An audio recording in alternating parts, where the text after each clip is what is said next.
our nonverbal communication reveals what we're really feeling, it's often misinterpreted. And the number one reason for this, well, there are a lot of reasons for it, but the number one reason for this is that we filter information based on our own experiences, our own beliefs, our own hopes and dreams, and our own background. And sometimes it's just a case of we see what we want to see. We filter information through our reticular activating system. Basically, we have so much information coming at us, right? The world is full of stimuli, and if we processed everything, we'd go bloody insane. So we have this reticular activating system which basically helps us filter out what we focus on.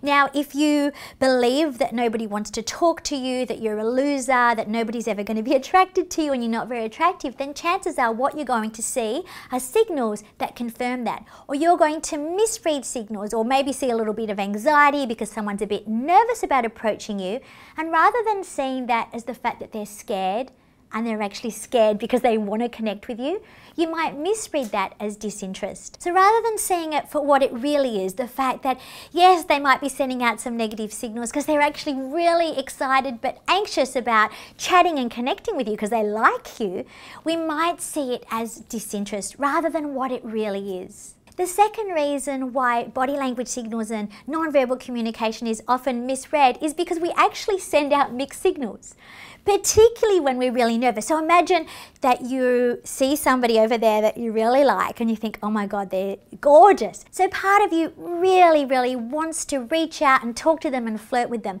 But at the very same time, there's a part of you that's trying to keep you safe, that's actually really anxious and scared about approaching them.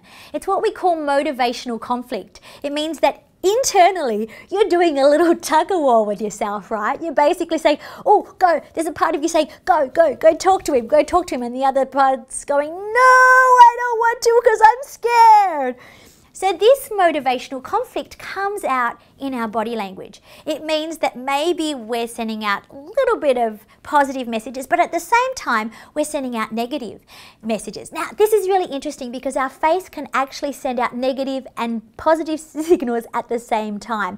And we often mask negative signals with a smile, like the fact that we don't really want to do something or don't really want to talk to somebody. But when we're on the other side of that, when we're trying to decipher through a filter of being really, really nervous and perhaps thinking that we're really not that worthy, it can be really hard to read what's actually going on.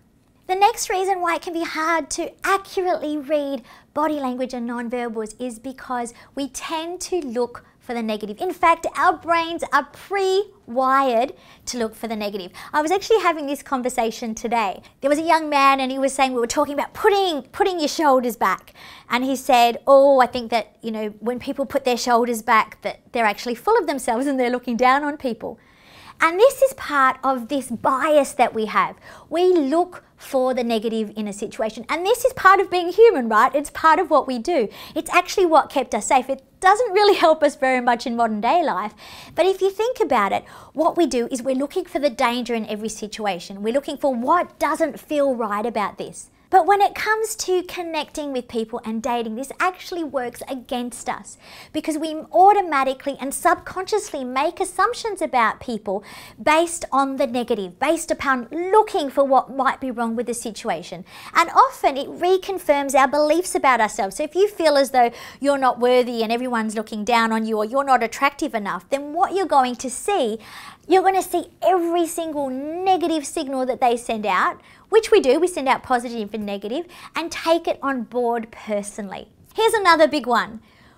Often what we do is we analyze one gesture at a time and we think that that means something rather than looking for a cluster of signals.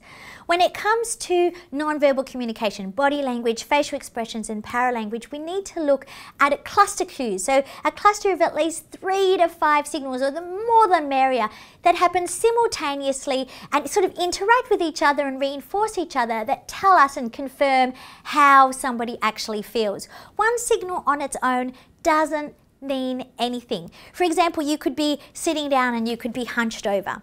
And a lot of us, this is a comforting gesture. So sometimes we actually sit like this when we're comfortable as well as when we're not not comfortable, when we feel intimidated or when we feel anxious. The thing to remember about closed arms is because we look for the negative, people will automatically assume that it's a negative gesture and feel as though you're not open to them, even if you just feel comfy.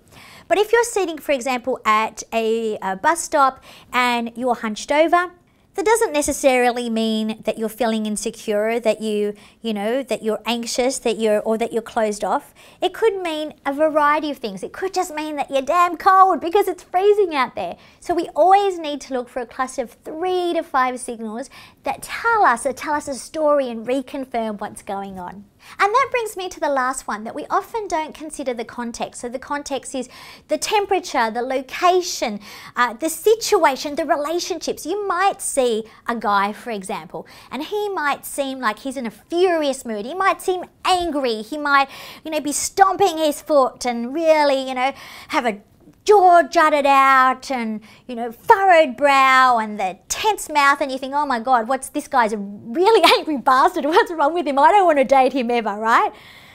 But it could just be that something terrible has happened, or that he was just mugged or robbed. You actually don't know. So we always need to consider the context before we jump to conclusions about somebody. So when it comes to accurately reading rather than misreading body language, we always want to look for a cluster of 3 to 5 signals simultaneously. We always want to consider the context or the situation. We always want to think about the character or the personality of the person. Maybe they're always like that. So if you've known them for a while, consider what their baseline is or what they're like most of the time. And we always want to think about the timing. So imagine this scenario. Perhaps you're going on a date and everything's going really well. You're open, you're connected, you're chatting, you're communicating, the conversation is flowing, everything seems to be fine. Then all of a sudden you ask them a question, perhaps their ex comes up. Maybe you don't go there, but just say the conversation comes up. And all of a sudden there's a dramatic shift in their body language and their nonverbal communication as soon as you ask them a question or as soon as that topic comes up. Perhaps they avoid eye contact, their body language starts to close down, they become very tense. Perhaps you get a look of anger across their face or even contempt, the sneer. This is going to reveal something about how they feel about their ex. So this is where timing comes in. It's about when something happens, when you notice changes in body language. That's what you need to look out for.